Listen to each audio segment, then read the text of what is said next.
Hi students, welcome to Net Study. I hope you all are doing well. My dear students, अगर आप इस channel पे नए हैं तो चैनल को सब्सक्राइब करें और साथ ही बेल आइकन को क्लिक करना ना भूलें ताकि आने वाली सभी वीडियो का नोटिफिकेशन आपको सबसे पहले मिले. माय डियर स्टूडेंट्स, इसमें हम कुछ जो वीकली करंट अफेयर्स हैं जो कि हमारी ये सीरीज़ बराबर आती रहती है, हम इसमें जनवरी का जो फर्स्ट वीक का करंट अफेयर हम आपके साथ इसमें डिस्कस करेंगे और एक एक पॉइंट को बहुत अच्छे से क्लियर से समझेंगे और उसके कुछ जो इंपॉर्टेंट पॉइंट उससे बनते हैं हम उसको भी आपके साथ यहाँ पे डिस्कस करेंगे. तो आइए देखते हैं आगे. फ्रेंड्स, अगर आपने टेलीग्राम चैनल ज्वाइन नहीं किया है तो आप यहाँ से लिंक के थ्रू ज्वाइन कर सकते हैं.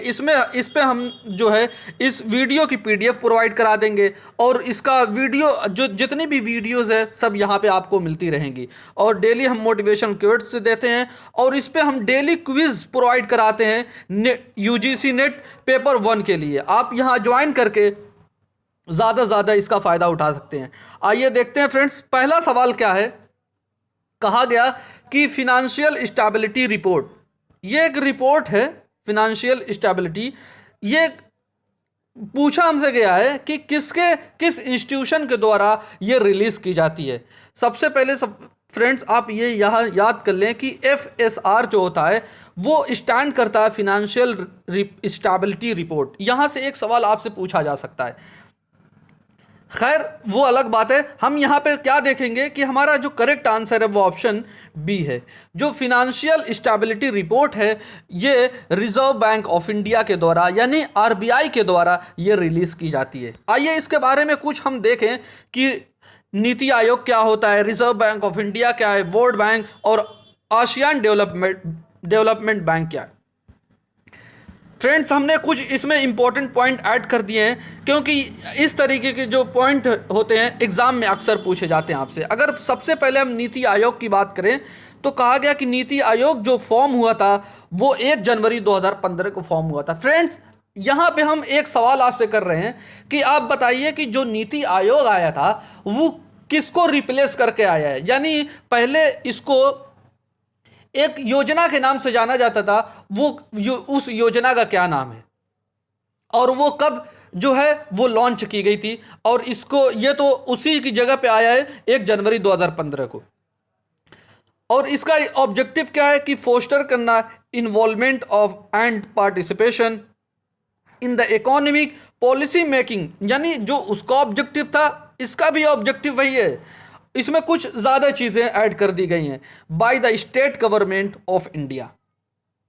अगर इसके हेडक्वार्टर की बात करें जो कि ज़्यादा इंपॉर्टेंट है फ्रेंड्स, यहाँ से क्वेश्चन पूछा जा चुका है कि नीति आयोग का हेडक्वार्टर कहाँ पे है, तो इसका हेडक्वार्टर न्यू दिल्ली में है.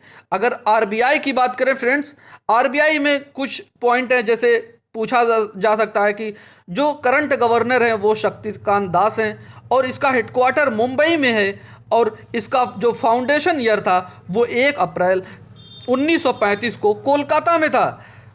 पहले जो इसका हेडक्वार्टर था फ्रेंड्स ये इस्टेब्लिश किया गया था, जो ये कोलकाता में इस्टेब्लिश किया गया था, लेकिन बाद में इसको ट्रांसफ़र करके कहाँ बना दिया गया, मुंबई में इसको ट्रांसफ़र कर दिया गया, यानी इसका हेडक्वार्टर बना दिया गया.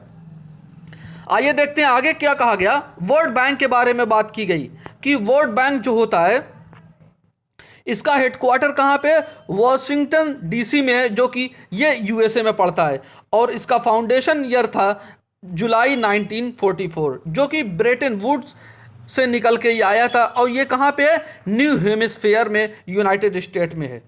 और आसियान डेवलपमेंट बैंक की बात करें जो कि ये चारों जो हमने बैंक आपको फ्रेंड बताए हैं, एक जो नीति आयोग हो गया और ये 3 जो बैंक है काफ़ी ज़्यादा इंपॉर्टेंट हैं और अक्सर ये जो है इससे रिलेटेड एग्जाम में क्वेश्चन पूछे जाते हैं. क्यों पूछे जाते हैं, क्योंकि ये हमेशा ही न्यूज़ में बने रहते हैं और वही करंट अफेयर एग्जाम में पूछे जाते हैं, वही उसी न्यूज़ से जो करंट में जो चर्चा में रहते हैं. तो कहा गया कि जो आसियान डेवलपमेंट बैंक है इसका जो हेडक्वार्टर है फिलीपींस में है और इसका फाउंडेशन जो ईयर था 19 दिसंबर 1966 था. आई होप ये चारों चीज़ें आपको क्लियर हुई होंगी. आइए देखते हैं हम अगला सवाल क्या है. कहा गया कि which country became the 4th new member of the BRICS countries new development banks, जो ब्रिक्स कंट्रीज का नया डेवलपमेंट बैंक है, न्यू डेवलपमेंट बैंक यानी एनडीबी की बात कर रहे हैं, उसका एक मेंबर बना है। उस मेंबर का हमसे नाम पूछा गया है कि वो कौन सी कंट्री है जो नया मेंबर बना। फ्रेंड्स, इसका जो करेक्ट आंसर है वो ऑप्शन सी है। इजिप्ट जो है ब्रिक्स कंट्रीज का, जो ब्रिक्स न्यू डेवलपमेंट बैंक का जो मेंबर बना है वो इजिप्ट बना है। आइए देखते हैं आगे क्या कहा गया। कहा गया कि जो ये इजिप्ट है ये बना है, चौथा नया मेंबर बन गया है आसियान, जो न्यू डेवलपमेंट बैंक का। और कहा गया कि ये जो ब्रिक्स जो है, ब्रिक्स का जो न्यू डेवलपमेंट बैंक है ये मल्टीलेटरल बैंक है। मल्टीलेटरल बैंक क्या होता है आप हमें कमेंट सेक्शन में बताएं। और कहा गया कि ये क्रिएट किया गया था यानी बनाया गया था ब्राज़ील, रशिया, चाइना और इंडिया के थ्रू, इंडिया और साउथ अफ्रीका के थ्रू ये बनाया गया था। यानी ब्रिक्स में कितनी कंट्रीज आती हैं, कौन कौन सी ब्रिक्स में कितनी कंट्री आती हैं? ब्रिक्स यानी बी से क्या हो गया ब्राज़ील, आर से क्या हो गया रशिया, आई से क्या हो गया इंडिया और सी से क्या हो गया, सी से क्या हो गया चाइना और एस से क्या हो गया साउथ अफ्रीका। यानी 5 कंट्री ये है जो कि यहां पे दिया गया। ये पांचों कंट्री के थ्रू ये बनाया गया। और कहा गया कि जो इसका नया न्यू डेवलपमेंट बैंक है इसका हेडक्वार्टर कहां पे है? संघाई में है यानी चाइना में है। और न्यू डेवलपमेंट बैंक जो इस्टेब्लिश किया गया था 2014 में इस्टेब्लिश किया गया था। न्यू डेवलपमेंट बैंक कब इस्टेब्लिश किया गया था? 2014 में। कहां पे इसका हेडक्वार्टर है? संघाई में। जो मेन पॉइंट है फ्रेंड्स, यहां ऐसे क्वेश्चन पूछे जाते हैं, हम उसी को इसमें डिस्कस कर रहे हैं आपके साथ। आइए देखते हैं अगला हमारा सवाल क्या है। कहा गया कि which states high court became the countries first paperless court. यानी जो हमारा देश है इंडिया, इसका पहला कोर्ट बना है, फर्स्ट पेपरलेस कोर्ट बना है। वो कौन सा स्टेट है?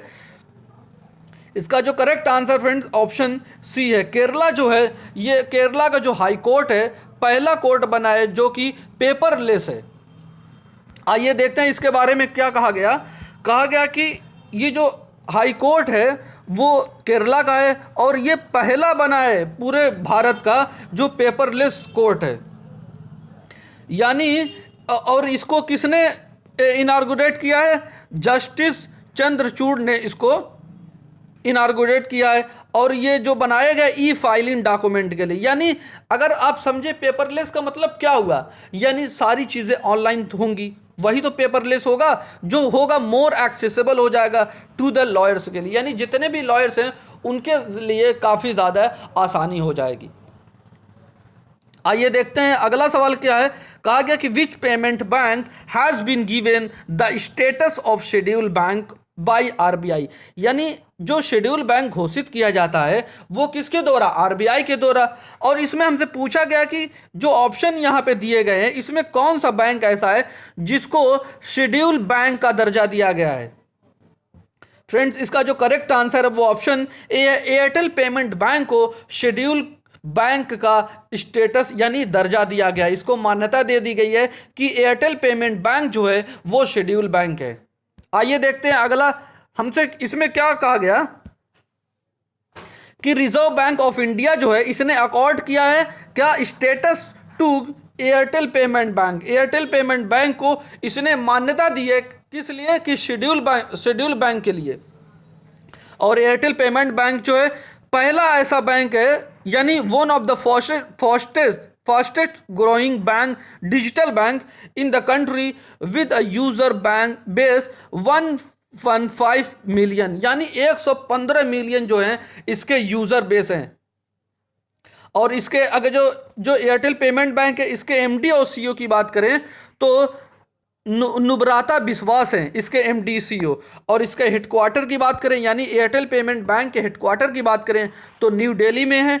और इसका जो एयरटेल पेमेंट बैंक इस्टेब्लिश किया गया था 2017 में इस्टेब्लिश किया गया था। आप यहाँ पे 2-3 पॉइंट फ्रेंड्स ज़रूर याद रखें कि इसका हेडक्वार्टर कहाँ पे है और ये कब इस्टेब्लिश किया गया था। ये क्वेश्चन एग्जाम में ज़रूर पूछे जाता है इस तरीके के क्वेश्चन। आइए देखते हैं अगला सवाल क्या है। कहा गया कि हु was given साहित्य academy award for Hindi in the year 2021। कहा गया कि साहित्य अकेडमी अवार्ड जो है हिंदी लैंग्वेज के लिए किसको दिया गया है। फ्रेंड इसका जो करेक्ट आंसर है वो ऑप्शन बी है, दया प्रकाश सिन्हा को हिंदी लैंग्वेज के लिए, हिंदी लैंग्वेज में किसको दिया गया है, दया प्रकाश सिन्हा को, क्या, साहित्य अकेडमी अवार्ड 2021 का। आइए इसके बारे में देखें तो कहा गया कि ये जो दया प्रकाश सिन्हा हैं इनको साहित्य अकेडमी अवार्ड दिया गया है और किस में, हिंदी लैंग्वेज में दिया गया है। और दया प्रकाश सिन्हा जो हैं उनको दिया गया था, यह अवार्ड किस वजह से दिया गया है, सम्राट अशोक जो कि एक नाटक है इसके लिए इनको दिया गया। और नमिता गोखले को जो है वो साहित्य अकेडमी अवार्ड दिया गया है किसमें, इंग्लिश में दिया गया है, यानी इंग्लिश यानी अलग लैंग्वेज है उसमें इसको दिया जाता है। तो हमें दया प्रकाश सिन्हा को हिंदी में दिया गया है और नमिता गोखले को इंग्लिश में दिया। किस लिए दिया गया है, इन्होंने एक नॉवेल एक कलेक्ट किए, क्या नाम है, थिंग टू लीव बिहाइंड। और पंजाबी लैंग्वेज में किसको दिया गया है, खालिद हुसैन को दिया गया है। और इन्होंने एक शॉर्ट स्टोरी जो कलेक्शन की है उसका नाम इन्होंने दिया है सूला दी सालन। आई होप ये सारी चीजें आपको क्लियर हुई होंगी। आइए देखते हैं अगला सवाल क्या है। कहा गया कि who has been given national breed conservation award for the year 2021। 2021 में जो ये नेशनल ब्रीड कंजर्वेशन अवार्ड दिया गया है वो किसको दिया गया है। फ्रेंड इसका जो करेक्ट आंसर है वो ऑप्शन बी है, कयासू को ये जो नेशनल ब्रीड कंजर्वेशन अवार्ड दिया गया है। क्यासू क्या है फ्रेंड, आप कमेंट सेक्शन में हमें बताएं कि क्यासू क्या स्टैंड करता है, क्यासू का फुल फॉर्म क्या है। आइए देखते हैं अगला सवाल क्या है। कहा गया कि ब्लू बुक जो है एक फाइल होती है एक तरीके की, उसमें कहा गया कि उसमें manual of the which manual दिया होता है, विच आर्म फोर्स आर ग्रुप, किस आर्म फोर्स या ग्रुप का उसमें मैनुअल दिया होता है। मैनुअल का मतलब यह होता है फ्रेंड्स यहाँ पे कि किसी काम को करने का तरीका, यानी एक काम को किस तरीके से किया जाए, उसको मैनुअल कहा जाता है।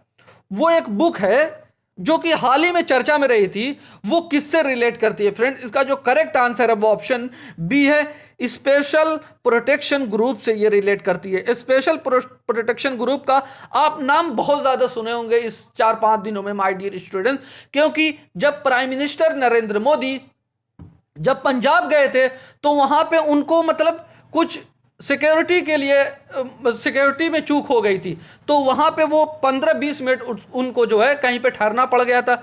वो जो ये ब्लू बुक होती है इसमें वो सारी बातें लिखी होती हैं जो एक प्राइम मिनिस्टर के लिए होती हैं, जो कि फॉलो कौन करता है, स्पेशल प्रोटेक्शन ग्रुप इसको फॉलो करता है। आइए फ्रेंड्स देखते हैं अगला सवाल क्या है।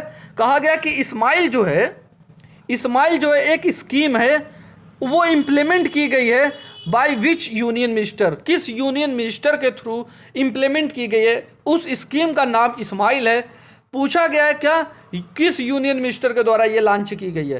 फ्रेंड इसका जो करेक्ट आंसर है वो ऑप्शन सी है, ministry of social justice and empowerment जो मिनिस्ट्री है इसके थ्रू ये इंप्लीमेंट की गई। आई होप ये सारी चीज़ें फ्रेंड्स आपको क्लियर हुई होंगी। फ्रेंड्स हम इस वीडियो को यहीं पे एंड करते हैं, हम मिलेंगे आपके साथ एक नई वीडियो में और नए क्वेश्चन के साथ। तब तक खुश रहिए और अपना ख्याल रखिए। Thank you for watching video, God bless you all.